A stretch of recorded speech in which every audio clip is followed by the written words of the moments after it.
I was part of the start of the modern internet about 15 years, almost 20 years ago now.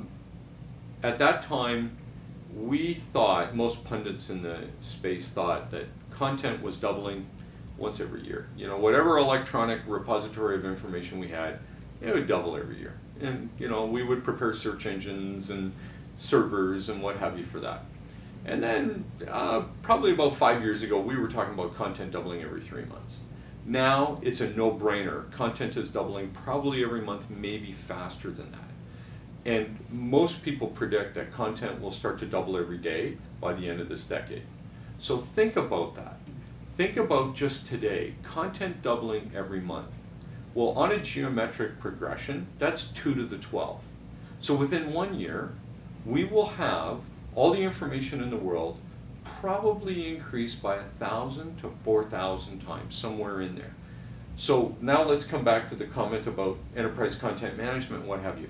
This is an unbelievable area that is just going on this huge growth curve. And the challenges that we have and the solutions to build, we will be doing this area for decades to come.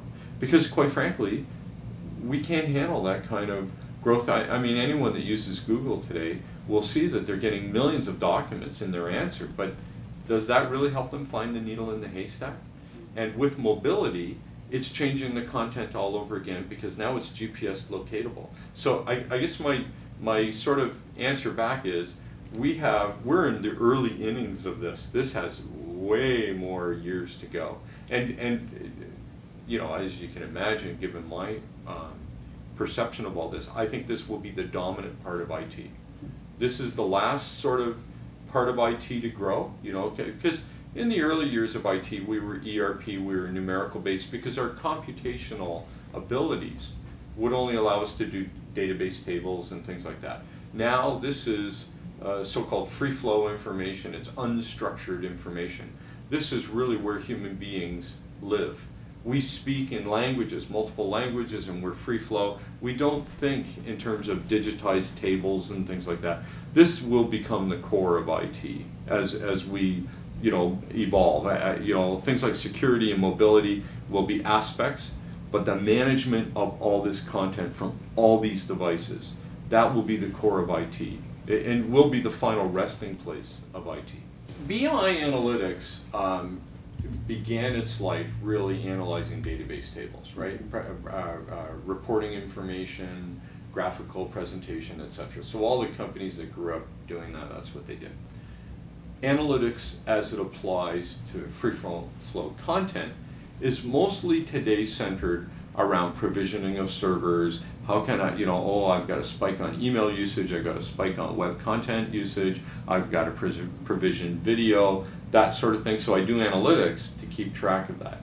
Another aspect of analytics today is we're doing things like predicting from a semantic point of view where customers would like to go next on the website or workers, you know, and we're starting to use the analytics to say, oh, well, you asked about this particular topic. Well, here's 5 other things to do with that topic. So analytics is sort of driving it that way. But long term, business intelligence and free flow information content will really brings us to the semantic web, which we generally refer to as Web 3.0. Right now we're on Web 2.0, we're starting to do interactivity between human beings. Web 3.0 really brings us into the semantic web where we become highly personalized and it's all push information. And at that point, analytics will be essential to being able to read the flows of that information and to be able to suggest it. So it's the first part, but the second part is the algorithms that take all that analytic information and then suggest. And so we're now speaking about the role that analytics has in sort of what will probably be the final chapter in the evolution of content management. And that'll take us the next probably 5 to 10 years, but we will take analytics and do something about it. We will start to become not so much reading your mind, but getting there. We'll start to become very, very good at pushing highly personalized, relevant information. And the reason why we'll do it, high productivity returns.